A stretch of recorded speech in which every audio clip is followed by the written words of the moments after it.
নমস্কাৰ তোমালোক সকলোকে আমাৰ প্লেটফৰ্ম লেচবছলৈ স্বাগতম জনাইছো আজি আমাৰ এই বিশেষ ভিডিঅ'টোত আমাৰ লগত দুগৰাকী ছাত্ৰ আছে আৰু এই ছাত্ৰ দুগৰাকী হ'ল আমাৰ লেচবছৰ প্ৰাক্তন ছাত্ৰ আৰু এই দুগৰাকী ছাত্ৰৰ ভিতৰত এগৰাকী ছাত্ৰই আমাৰ এছএছ 2025ত মেথমেটিক্সত 96 মাৰ্ক পাইছিল আৰু ছাত্ৰজনৰ নাম হ'ল মুকেশ বড়ো আৰু আনজন ছাত্ৰ হ'ল আমাৰ দীপাংকৰ মেধি যি এছএছ 2025ত আমাৰ মেথমেটিক্সত 95 মাৰ্ক পাইছিল আৰু আজি এই ভিডিঅ'টোত আমি অভাৰঅল এছএছ 2026ৰ পৰীক্ষাৰ বাবে তোমালোকে কেনেদৰে প্ৰস্তুতি চলাবা বা বিশেষকৈ মেথমেটিক্সৰ কাৰণে তোমালোকে কেনেদৰে প্ৰস্তুতি চলাবা সেই বিষয়ে আলোচনা কৰিম গতিকে সকলোকে ভিডিঅ'টো প্ৰথম পৰা শেষলৈ চাবলৈ অনুৰোধ জনাইছো আৰু আজি এই ভিডিঅ'টোলৈ বা এই লাইভ সেশনটোলৈ আমাৰ দীপাংকৰ মেধি আৰু মুকেশ বড়ো দুয়োগৰাকীকে স্বাগতম জনাইছো আৰু ফাৰ্ষ্ট অফ অল আমাক এইখিনি টাইম দিয়াৰ বাবে তেওঁলোক দুয়োগৰাকীকে ধন্যবাদ জনাইছো প্ৰথম মুকেশ বড়ো তোমাৰ পৰিচয়টো দিয়া ছাত্ৰ ছাত্ৰীসকলক ছাৰে কৈছে মোৰ নাম মুকেশ বড়ো মই শোণিতপুৰ ঢেকিয়াজুলিৰ আৰু মই 24-25 লেচপ্ৰছ বেচৰ মই ষ্টুডেণ্ট আছিলোঁ আৰু মই ছাৰৰ পৰাই মেথছ পঢ়িছিলোঁ ওকে দীপাংকৰ তোমাৰ নমস্কাৰ প্ৰথমতে আপোনাক ধন্যবাদ জনাইছো মোক এই সেশনটোলৈ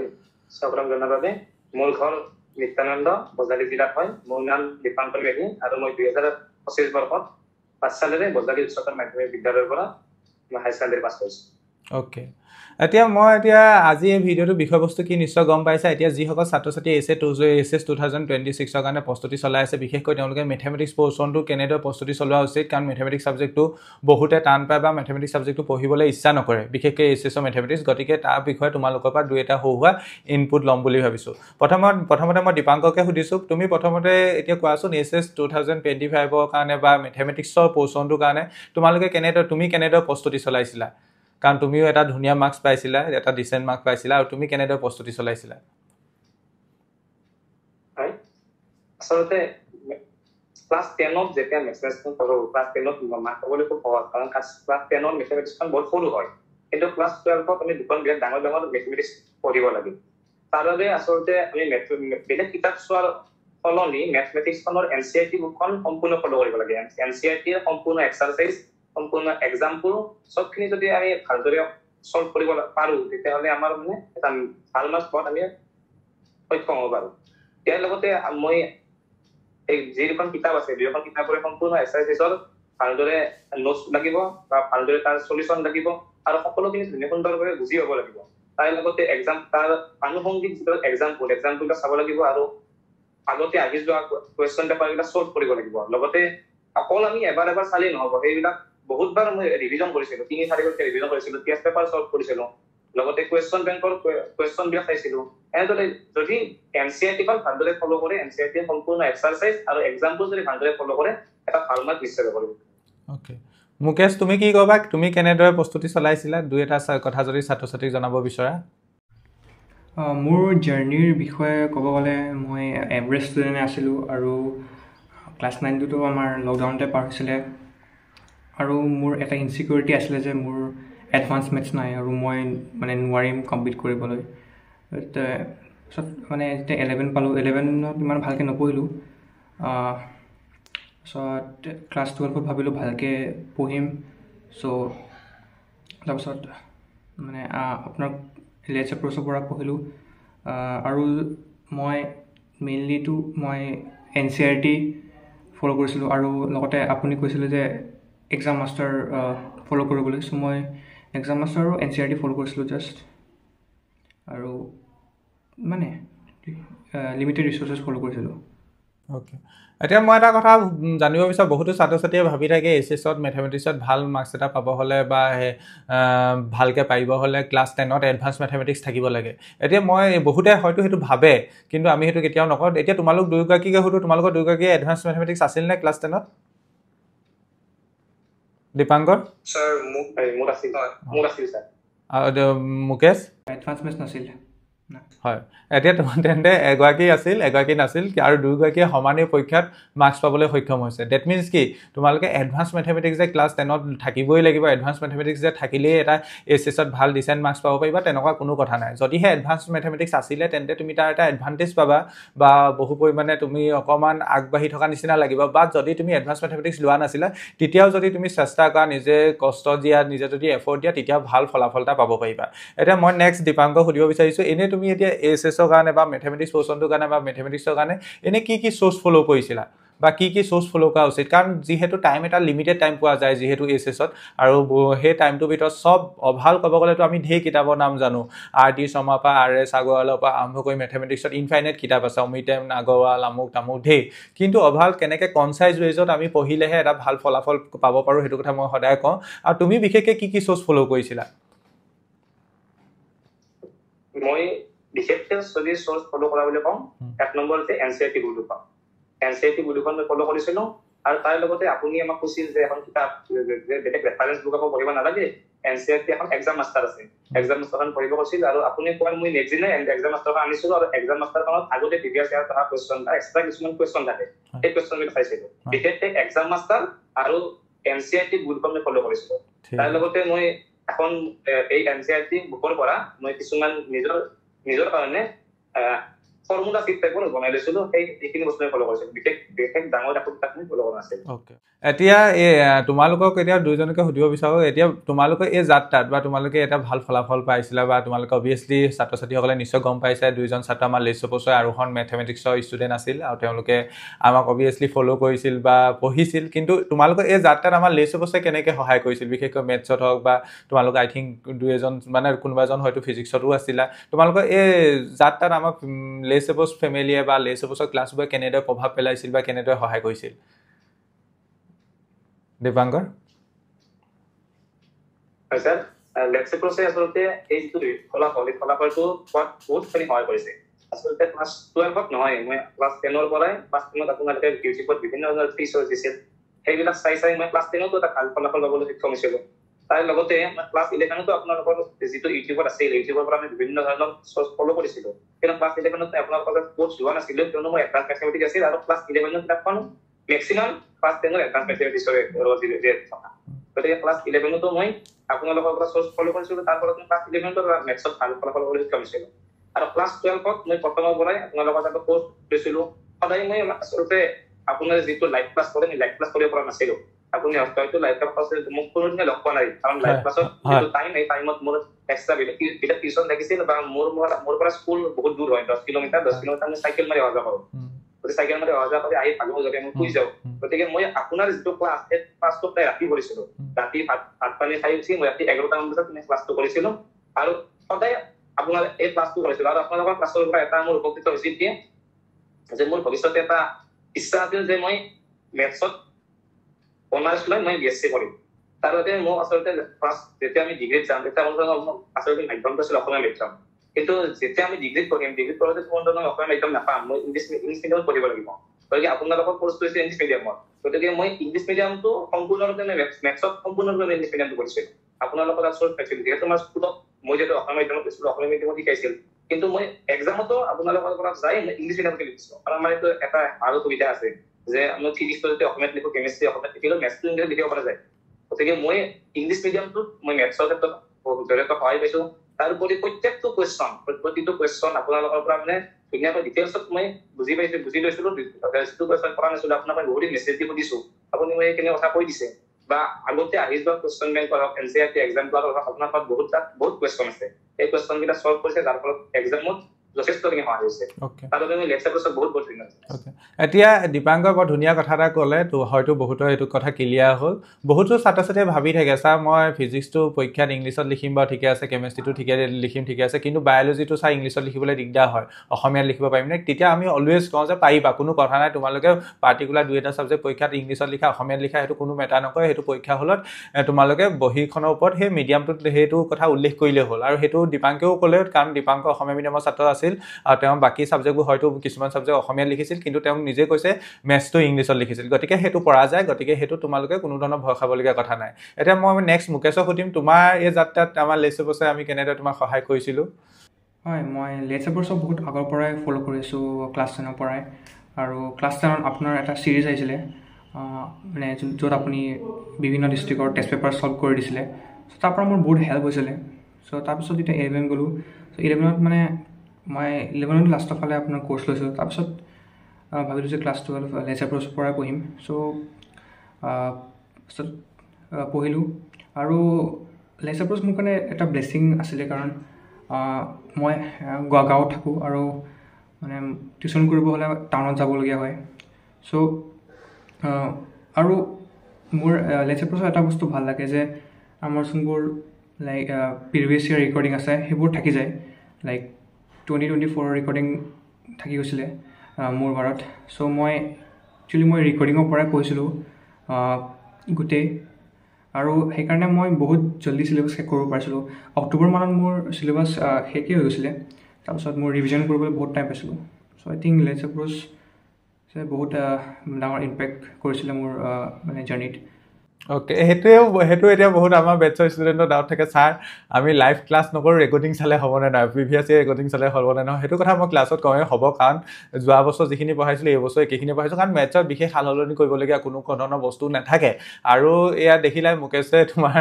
ৰেকৰ্ডিং বস্তুখিনি চাই বহুতখিনি বস্তু আগবঢ়াই থৈছিল আৰু বহুত আগতীয়াকৈ চিলেবাছ শেষ কৰিছিল। আমি যেতিয়া লাইভত বস্তুখিনি পঢ়াওঁ অকণমান ডিটেইলছত বস্তুবোৰ মানে আকৌ নতুনৰ পৰা পঢ়াবলগীয়া হয়, সেইকাৰণে লাইভত চিলেবাছটো অকণমান পিছ পৰি থাকে। গতিকে তোমালোকে যদি ইচ্ছা কৰা কোনোবা ষ্টুডেণ্টে ৰেকৰ্ডিঙৰ দ্বাৰা যদি অকণমান আগবঢ়াই থ'ব বিচাৰা আগবঢ়াই থ'ব পাৰা, তাত কোনো ধৰণৰ কথা নাই। এতিয়া নেক্সট মুকেশক মই এতিয়া প্ৰশ্ন এটা সুধিম, তুমি এক্সামত বিশেষকৈ মেথছত যিহেতু 100 মাৰ্কছ আহে, 100 মাৰ্কছত অকণমান টাইম মেনেজমেণ্টত প্ৰব্লেম হয়, তুমি এতিয়া টাইম মেনেজমেণ্টটো কেনেকৈ কৰিছিলা বা পৰীক্ষা হলত মানে টাইম মেনেজমেণ্টৰ ওপৰত কি গুৰুত্ব দিছিলা, কেনেকুৱা ধৰণৰ টিপ ফ'ল' কৰিছিলা? হয়, মানে আমাৰ মেথছত মানে 100 মাৰ্কছৰ পেপাৰ থাকে পূৰা, বাকী কেমেষ্ট্ৰি ফিজিক্সতো 70 মাৰ্কছৰ থাকে। চ' তাতে অলপ মানে আমাৰ টাইম মেনেজমেণ্ট কৰাত অলপ প্ৰব্লেম হয়। চ' তাৰ কাৰণে কি কৰিছিলোঁ, আপুনি যেনেকৈ কৈছিলে আমি ফাৰ্ষ্টত যোনটো আমাৰ পেটাৰ্ণ আছিলে, ফাৰ্ষ্টত 6 মাৰ্কৰ, 4 মাৰ্কৰ আৰু 1 মাৰ্কৰ। চ' তাৰ মতে আপুনি কৈছিলে যে আমি ফাৰ্ষ্টত 6 মাৰ্কৰ কৰিব লাগে আৰু 4 মাৰ্কৰ, তাৰপিছতহে 1 মাৰ্কৰ। কাৰণ এনেকৈ কৰিলে কি হয়, মানে ফাৰ্ষ্টত যোনবোৰ আমি পাৰোঁ আৰু লাইক পাৰা কুৱেশ্যনবোৰ আগত কৰিব লাগে, যাতে এইটো থাকি নাযায় লাষ্টৰ। যদি আমি 1 মাৰ্কৰটো আগত কৰি দিওঁ, আগত কৰিব ট্ৰাই কৰোঁ, তেনেহ'লে কি হয় 1 মাৰ্কৰটো আমি নাজানো কেনেকৈ আহিব। চ' তাতে কি হয়, আমি তাতে লাগি থাকোঁ আৰু বাকীবোৰ আমাৰ এৰি যায়। চ' সেইকাৰণে আৰু টাইম মেনেজমেণ্টৰ কাৰণে আমি বহুত মানে টেষ্ট দিয়াটো জৰুৰী, ঘৰত বহি 3 ঘণ্টা এক্সাম দিয়াটো জৰুৰী, আৰু এনেকৈ আৰু মেনেজ কৰিব পাৰি। আৰু দীপাংকৰ টাইম মেনেজমেণ্টত কেনেধৰণে আগবাঢ়িছিলে? টাইম মেনেজমেণ্টত মুকেশে কয় যদি একেদৰে আপুনি আমাক এটা আচলতে টিপছ দি দিয়ে যে প্ৰথমতে 1 নম্বৰ কুৱেশ্যন কেতিয়াও কৰিব নালাগে। 1 নম্বৰ কুৱেশ্যন কৰিলে সদায় আমাক 5 মিনিট টাইম মেনেজমেণ্ট নহ'ব। আপুনি 6 নম্বৰ কুৱেশ্যনৰ পৰা আৰম্ভ কৰিছে, গতিকে আমি 6 মাৰ্কৰ যিবিলাক কুৱেশ্যন আছিল সেইবিলাক কৰিছিলোঁ, তাৰপিছত 4 মাৰ্কৰ আহিছিল, তাৰপিছত 1 মাৰ্কৰ আহিছিল।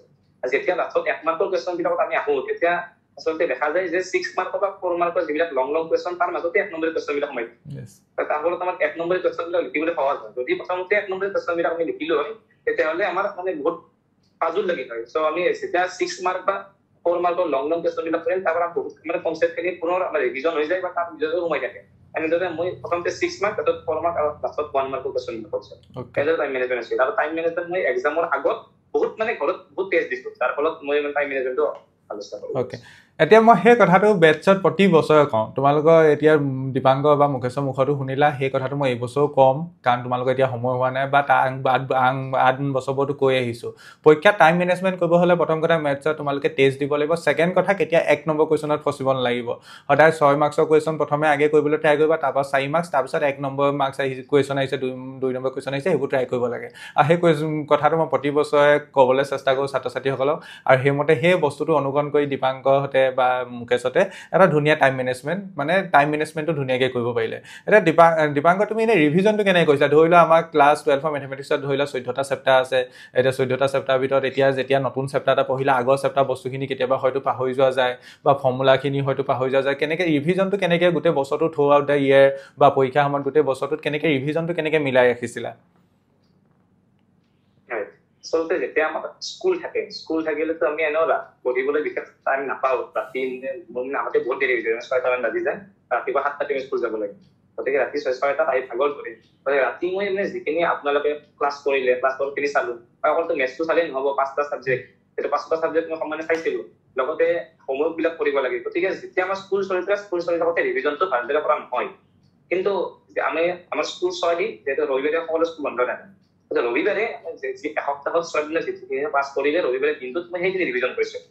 তাৰ বাহিৰে যেতিয়া স্কুল চলি আছে স্কুল যেনেকুৱাতে মই বেলেগ ৰিভিজন কৰিবলৈ মই কোৱা নাছিলো হয় চানডে নাইবা হলিডে থাকিলে মই তেতিয়া ৰিভিজন কৰিছিলো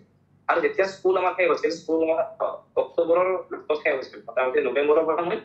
টাইম লৈছিলো আৰু নৱেম্বৰৰ পৰা আমি মই ৰিভিজন কৰিছিলো একমাহ মই পুৰা ৰিভিজন কৰিছিলো সকলো টেক্সটৰ চেপ্টাৰখিনি মই 4 ভাগ কৰিছো আৰু তাৰ পিছত মই ডিচেম্বৰ জানুৱাৰী এই মই কুৱেশ্যনবিলাক এক্সাম্পল আহক কোনবিলাক কুৱেশ্যন বেছিকৈ আহিছে বা টেষ্ট পেপাৰবিলাক যেতিয়া ওলাইছে টেষ্ট পেপাৰত কোনবিলাক কুৱেশ্যন বেছিকৈ আহিছে সেইবিলাক মই ভাগে ভাগে ৰিভিজন কৰিছিলো যাৰ ফলত এটা কুৱেশ্যনকৈ মই 10 পৰা ৰিভিজন কৰা হৈছিল বা আৰু যেতিয়া মই মানে আপুনি কনচিডাৰেশ্যন দিব লাগে মই টেষ্ট দিছিলো বহুত টেষ্ট দিছিলো মই এক্সামৰ আগত 25 টেষ্ট দিছিলো সদায় দিব এটা আৰু টেষ্টটো দিওঁতে মোৰ প্ৰথমতে মাৰ্ক নাছিল মই মোটামুটি প্ৰথম ফাৰ্ষ্ট টেষ্টটো দিওঁতে মোৰ মাৰ্ক আছিল 40 মাৰ্কৰ পৰা মই যিবিলাক কুৱেশ্যন মোৰ ভুল হৈছিল এখন মোৰ এক্সট্ৰা কপি আছে কপিখন মই লিখি দিছিলো যে এইটো টপিক মোৰ ভুল হৈছে এইটো বাৰে বাৰে মোৰ ভুল হৈছে এইটো মই বাৰে বাৰে ৰিভিজন কৰিছিলো যাৰ ফলত মই লাষ্টত যাই যে একেবাৰে শেষত মই 97 লৈকে মাৰ্ক উঠাব পাৰিছিলো সেইটো টেষ্ট দিয়াটো বহুত জৰুৰী সেইটো পইণ্ট মই পাছত এতিয়া মুকেশক সুধিলৈ হয় কাৰণ টেষ্টে তোমাক এই টাইম মেনেজমেণ্টতো সহায় কৰিব ঠিক একেদৰে কোনবোৰ উইক পইণ্ট বা কোনবোৰ উইক ফিল তুমি সেইখিনি চিনাক্ত কৰাটো সহায় কৰিব মুকেশে কি ভাবা টেষ্ট দিছিলানে বা টেষ্ট দিয়াটো কিমান জৰুৰী ছাত্ৰ এজনৰ বাবে হয় মই ভাবোঁ টেষ্ট দিয়াটো বহুত ইম্পৰ্টেণ্ট কাৰণ আমি টেষ্ট দিলেহে গম পাম আমাৰ প্ৰিপেৰেশ্যন কেনেকৈ চলি আছে আৰু টেষ্ট দিলে এটা কথা বহুত কনফিডেঞ্চো বাঢ়ে যদি ভাল কৰোঁ আমি চ' সেই কনফিডেঞ্চটো আমাক আৰু ভাল কৰিবলৈ আৰু এফৰ্ট দিবলৈ আমাক এনকাৰেজ কৰে আৰু টেষ্ট দিলেহে আমি আমাৰ চিলি মিষ্টেক্সবোৰ গম পাম কি ভুল হৈছে আৰু কি ভুল এক্সামত কৰিব নালাগে সেইবোৰ আমি গম পাওঁ আৰু টেষ্ট দিয়া মানে ঘৰত আৰু যদি আমি ঘৰত বহি 3 ঘণ্টা এক্সাম লাইক এনভাইৰনমেণ্ট যদি আমি টেষ্ট দিওঁ তেতিয়াহ'লে আমি সেই যোনটো ফাইনেল এক্সামত যিটো আমি এনভাইৰনমেণ্ট ফেচ কৰিম সেইটো এনভাইৰনমেণ্ট আমি ফেমিলিয়াৰ হৈ যাওঁ আৰু তেতিয়া আমাৰ এক্সাম নিচিনা নালাগে আৰু আমি ইজিলি আমি যিটো এক্সামৰ প্ৰেছাৰ সেইটো আমি কপ আপ কৰিব পাৰোঁ চ' আই থিংক ইট ইজ বহুত ইম্পৰ্টেণ্ট আৰু মই জুনিয়ৰ্ছকো ক'ম তোমালোকে টেষ্ট দিয়া আৰু ঘৰত বহি তোমালোকে 3 ঘণ্টা এক্সাম লাইক চিচুৱেশ্যন ক্ৰিয়েট কৰি তোমালোকে টেষ্ট দিব পাৰা সেইটো তোমালোকক বহুত হেল্প কৰিব অ'কে এতিয়া মই এটা কথা তোমালোক দুইজনকে সুধিম দুইজন ছাত্ৰ তোমালোক এতিয়া ক্লাছ 10 লৈকে অসমীয়া মিডিয়াম হৈ আছিলা নি দুইজন তোমালোকে 10 লৈকে অসমীয়া মিডিয়াম হৈ আছিলা নি হয় দুইজন অসমীয়া মিডিয়ামৰ আছিলে এতিয়া তেন্তে মই দীপাংকক এইটো কথা সুধিম তুমি যে যিহেতু অসমীয়া মিডিয়ামৰ আছিলা গতিকে যেতিয়া এইচএছটো ইংলিছত পঢ়িছিলা স্পেচিয়েলি মেথছটো কাৰণ মই সদায় কম মেথছ হেজ নো লেংগুৱেজ মেথছৰ লেংগুৱেজ নাথাকে হ'লেও তোমাক সুধো ইংলিছ মিডিয়াম হোৱাৰ কাৰণে কিবা প্ৰব্লেম হৈছিল নি বা বিশেষকৈ মেথছত কিবা প্ৰব্লেম হৈছিল নি তোমাৰ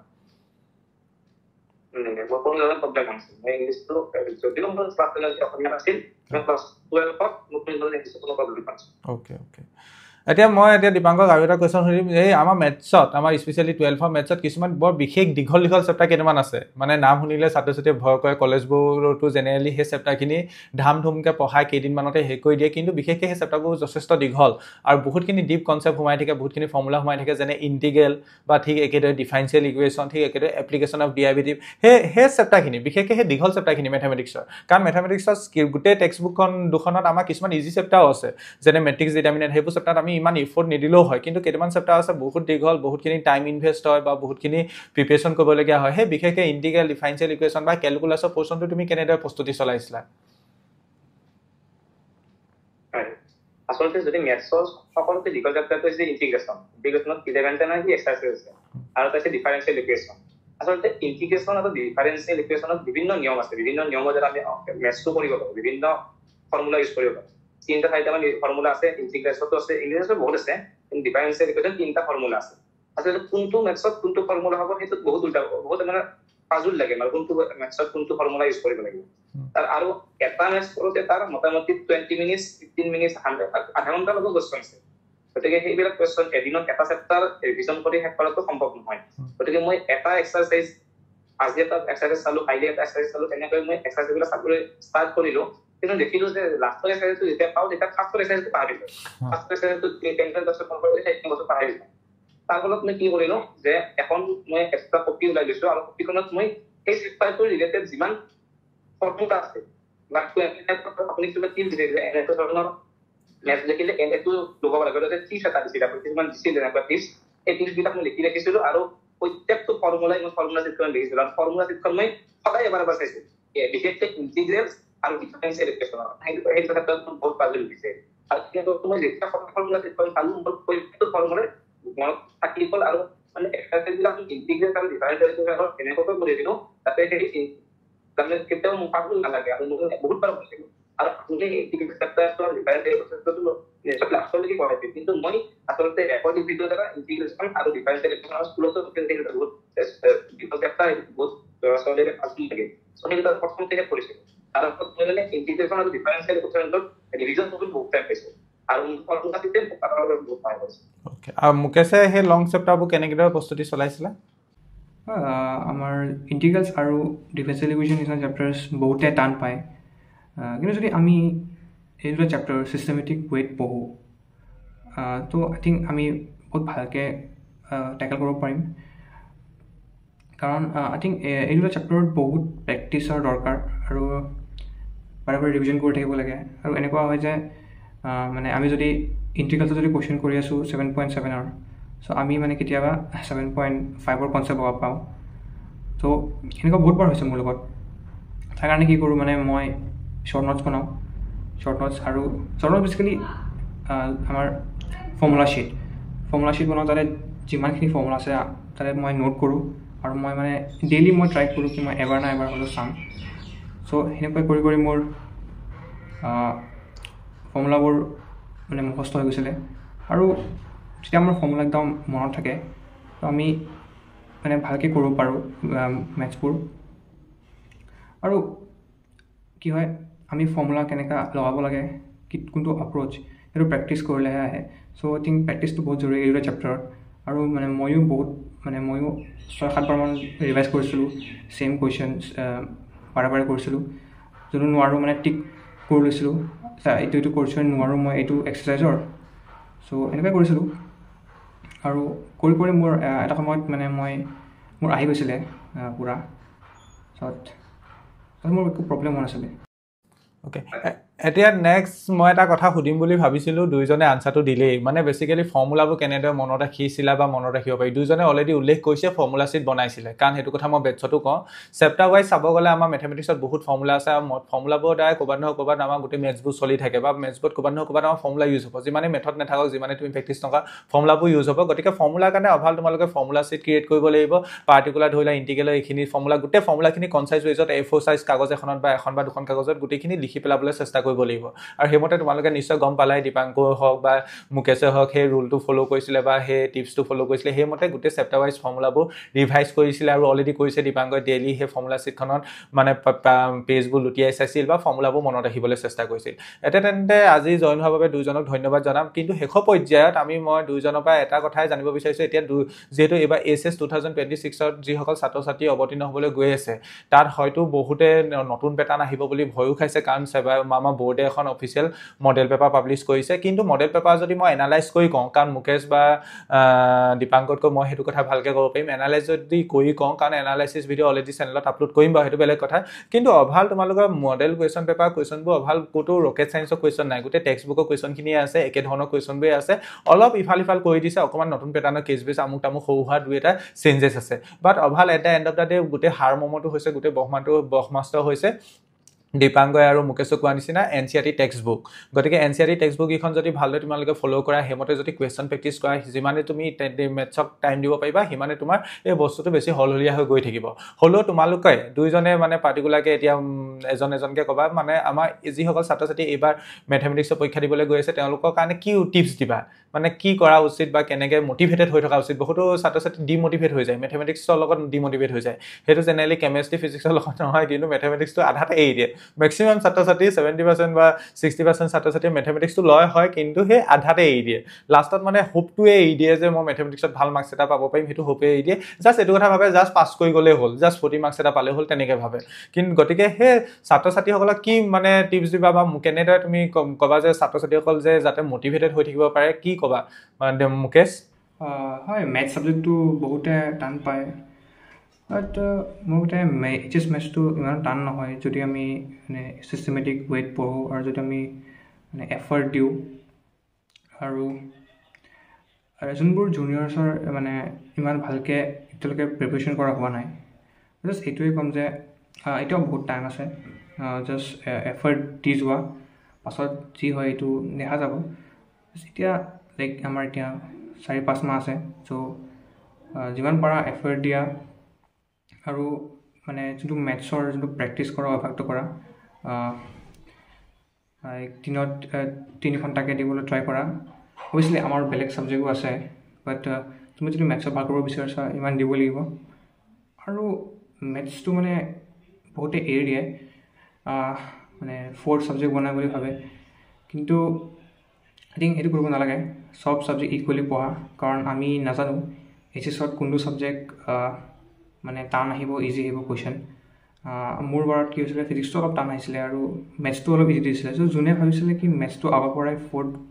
ছাবজেক্ট বনাম বুলি চ' সিহঁতৰ অলপ মানে কিবা হৈ গ'ল মানে প্ৰব্লেম হৈ গ'ল চ' সেইকাৰণে ক'ম যে মেথছটো পঢ়া আৰু যোনে ইন ফিউচাৰ এণ্ট্ৰেঞ্চ এক্সাম দিব JEE নীটে যদি দিয়ে তাতে মেথছটো লাগিবই আৰু স্পেচিয়েলি যোন নীটৰ ষ্টুডেণ্টকেইটাৰ কি হয় মানে মেথছটো মানে নপঢ়ে কিন্তু তাৰ কাৰণে মানে কি হয় ফিজিক্সত প্ৰব্লেম হয় কাৰণ ফিজিক্সত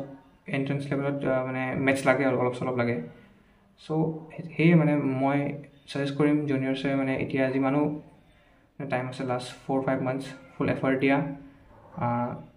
যি ছাৰে কয় সেইবোৰ ফ'ল' কৰা আৰু তোমাৰ নিশ্চয় মানে সকলোৰে ৰিজাল্ট ভাল হ'ব যদি তুমি জেনুৱেনলি এফৰ্ট দিছা অ'কে হয় মুকেশক ধন্যবাদ জনাইছোঁ এতিয়া দীপাংকৰে তুমি কি ক'ব বিচাৰা এতিয়া ছাত্ৰ ছাত্ৰীসকলক উদ্দেশ্যে মেথছত ভাল ৰিজাল্ট কৰিব লাগিলে প্ৰথম কথাটো হৈছে যে NCERT বুক দুখন সম্পূৰ্ণ ফ'ল' কৰিব লাগিব NCERT বুক দুখন যদি ফ'ল' নকৰি বেলেগ কিতাপ ফ'ল' কৰিলে তেতিয়া কিন্তু মানে আলাদা সক্ষম নহ'ব মডেল কুৱেশ্যনৰ পৰা বা যি কুৱেশ্যন পেপাৰ দিলেও আমাৰ কোনো প্ৰব্লেম নাই কাৰণ মডেল কুৱেশ্যনৰ পৰা দিলেও কিতাপ দুখনৰ পৰাই আহিব গতিকে প্ৰথম কথা হৈছে যে NCERT বুক দুখন সম্পূৰ্ণৰূপে ফ'ল' কৰিব লাগিব আৰু দ্বিতীয় কথা হৈছে যদি ভাল ৰিজাল্ট কৰিব লাগে প্ৰেক্টিচ কৰিব লাগিব যদি এবাৰ চাই অংকটো থৈ দিছে যে এক্সামত পাৰিম এইটো লিখিব কোনো কাৰণতে সেইটো সম্ভৱ নহয় যদি ভাল ৰিজাল্ট কৰিব লাগে তেতিয়াহ'লে অবভিয়াছলি প্ৰেক্টিচ কৰিব লাগিব আৰু এটলিষ্ট এদিনত 2 আৱাৰ যদি দিব পাৰিছে মেথছখন ভাল হ'ব কাৰণ বাকী আমাৰ যিবিলাক ফিজিক্স হওক কেমেষ্ট্ৰি হওক তাত আচলতে 70 মাৰ্কছৰ কুৱেশ্যন লিখিব লাগে আমি এইটো মেথছৰ একদম সম্পূৰ্ণ 100 মাৰ্কৰ লিখিব লাগিব আৰু যদি প্ৰেক্টিচ কৰি যদি এক্সামৰ আগত কেইদিনমান এটলিষ্ট টেষ্ট দিব পাৰে তাৰ আৰু মক টেষ্ট কিছুমান দিব পাৰে নিশ্চয় মেথছত ভাল ৰিজাল্ট হ'ব আৰু আপোনাৰ কথামতে যদি আপোনাৰ সম্পূৰ্ণ ফ'ল' কৰে তেতিয়াহ'লেতো ভাল ৰিজাল্ট হ'বই আৰু আমিও আপোনাৰ কথামতে আপোনাক ফ'ল' কৰি মেথছত 95 মাৰ্ক পাবলৈ সক্ষম হৈছোঁ ঠিক আছে তেন্তে দুইজনকে ধন্যবাদ জনাইছোঁ শেষত ছাত্ৰ ছাত্ৰীসকলক এইটোৱে ক'ম মেথমেটিক্স পাৰিব হ'লে শ্বৰ্টকাট বেলেগ একো নাই যেনেদৰে এতিয়া আজি এই ভিডিঅ'টোত দীপাংকৰ বা মুকেশে তোমালোকক কোনো ধৰণৰ শ্বৰ্টকাট কোৱা নাই ৰিয়েলিষ্টিক কথাখিনিয়ে কৈছে কেনেদৰে পঢ়িব লাগে কি ক'ব লাগে গতিকে শ্বৰ্টকাটৰ পাছত দৌৰাতকৈ এতিয়া বাকী থকা সময়খিনিত মেথমেটিক্সত টাইম দিবলৈ চেষ্টা কৰা যেনেদৰে ক'লে যেনেদৰে ফৰ্মুলা শ্বীট বনাব ক'লে যেনেদৰে তোমালোকৰ লং চেপ্টাৰবোৰ ৰিভাইজ কৰিব ক'লে তেনেকৈ তোমালোকে যদি ভালদৰে টাইম দিয়া ভালদৰে যদি NCERT টেক্সটবুক এইখন থ'লি যদি বুজিবলৈ চেষ্টা কৰা নিশ্চয় তোমালোকৰ পৰীক্ষাত ভাল হ'ব গতিকে পৰীক্ষাৰ কাৰণে এতিয়াও যথেষ্ট যিহেতু সময় আছে গতিকে এতিয়াৰ পৰা তোমালোকে মেথমেটিক্সটো বাদ দিম বুলি নাভাবিবা কাৰণ পৰীক্ষাত কোনে নাজানে কোনো নাজানে যে কোনটো ছাবজেক্ট টান আহে বা কোনখন পেপাৰ টান আহে গতিকে তুমি গোটেইখিনি ছাবজেক্ট সমানে পঢ়ি যাব লাগিব গতিকে আজি এই লাইভ ছেশ্যনটোত বা আজি এই শ্বৰ্ট ভিডিঅ'টোত মোৰ লগত এইখিনি কথা ছাত্ৰ ছাত্ৰীক জনোৱাৰ বাবে আমাৰ এই দুয়োগৰাকী প্ৰাক্তন ছাত্ৰকে দীপাংকৰকে হওক বা মুকেশকে হওক দুয়োগৰাকীকে ধন্যবাদ জনাইছোঁ আৰু তোমালোকৰ উজ্জ্বল ভৱিষ্যত কামনা কৰিছোঁ তোমালোকে শৈক্ষিক ক্ষেত্ৰত আৰু ভালদৰে আগবাঢ়ি যোৱা আৰু নিজৰ লগতে পৰিয়ালৰ নাম সকলেও জিলিকাই তোলা সেইটোৱে কামনা কৰিছোঁ আৰু লেটছ ছাপ'জ সদায় তোমালোকৰ লগত আছে সদায় থাকিব আজি এই ভিডিঅ'টোত জইন হোৱাৰ বাবে তোমালোকক ধন্যবাদ জনাইছোঁ